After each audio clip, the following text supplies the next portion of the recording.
આજના સમયમાં મોટાભાગના યુવાનો પોતાની વ્યવસાય કરવા કરતાં કોઈને કોઈ પ્રકારની બીજાની નીચે નોકરી કરવાની વધારે પસંદ કરે છે, અથવા તો એને એમ થાય છે કે સરળ રસ્તો છે.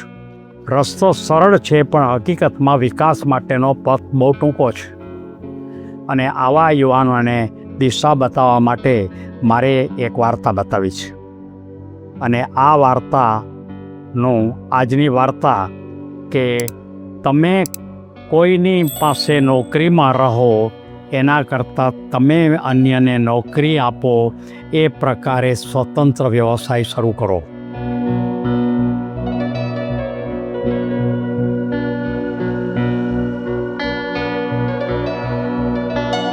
મિત્રો, આ વાતને સમજાવવા માટે આ વાર્તા મારે બતાવી છે કે એક વિપુલ નામનો યુવાન બહુ મોટી કંપનીની અંદર સારા પગારથી નોકરી કરતો હતો. પોતે ભણેલ હતો, ડિગ્રી હતી, એટલે નોકરી એને સારી હતી અને પગાર પણ સારો હતો.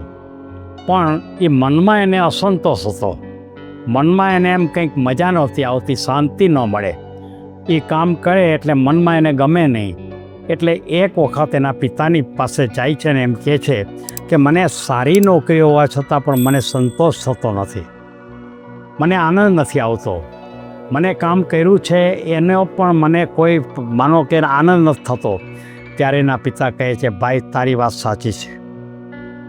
એના પિતા એને એક બગીચામાં લઈ જાય છે અને બગીચામાં ફરતા ફરતા ફરતા એ એક ઝાડ બતાવે છે. એક બહુ મોટું ઝાડ હતું અને એની નીચે બરોબર એક બીજું ઝાડ હતું. એટલે એણે એમ કીધું કે આ જે નીચે ઝાડ છે એ તું જો, એનો વિકાસ થાય છે? તો કે ના, એનો વિકાસ થયો નહીં. ખરેખર તો પહેલું ઝાડ છે ઊંચું હતું એટલે એનો વિકાસ થવા ન દે. પછી એવા જ પ્રકારનો ઝાડ પડખે બીજું હતું. તેણે કીધું આ ઝાડ તું જો જોઈએ. તો કે એ જ પ્રકારનું ઝાડ છે પણ એ તો બહુ ઊંચું થયું.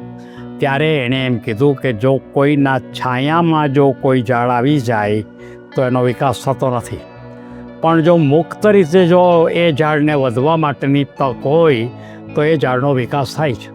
એટલે કે તને જે અશાંતિ લાગે છે, તને પોતાને જે મજા નથી આવતી, એની પાછળનું કારણ એ છે કે તારે કોઈ બીજાની નીચે કામ કરવું પડે છે, અથવા તો બીજા તને કે એ રીતે તારે કામ કરવું પડે છે, બીજાના આયોજન પ્રમાણે કામ કરવું પડે છે.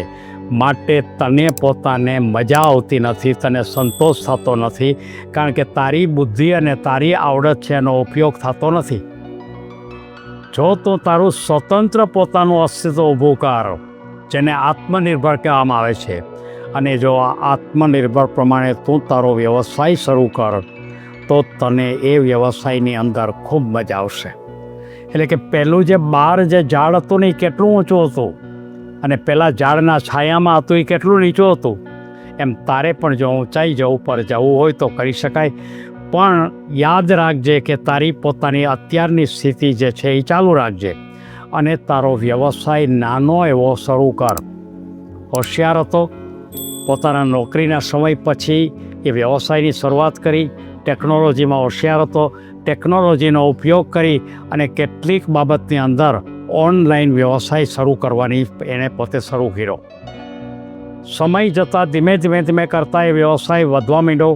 ગ્રાહકો પણ ખૂબ મળવા માંડ્યા, પૈસા પણ ખૂબ મળવા માંડ્યા અને એને જે આવક હતી એ આવક પોતાની નોકરીમાં જે મળતી હતી, બહુ સારી મળતી હતી, એના કરતાં પણ વધારે આમાં મળવા માંડી. અને એટલા માટે એણે નોકરી છોડી દીધી. નોકરી છોડી અને પોતાના વ્યવસાયમાં બીજા 4-5 જણાને નોકરીમાં રાખ્યા. એટલે કે પોતાનો જે વ્યવસાય હતો એ વ્યવસાયનો વિસ્તાર કર્યો. પહેલાં એ માત્ર ને માત્ર પોતાના રાજ્ય પૂરતો જ આ કામ કરતો હતો, પણ ત્યાર પછી આખા દેશમાં અને એનાથી આગળ જઈ અને ઇન્ટરનેશનલ લેવલ ઉપર પણ આ પ્રકારનો બિઝનેસ કર્યો.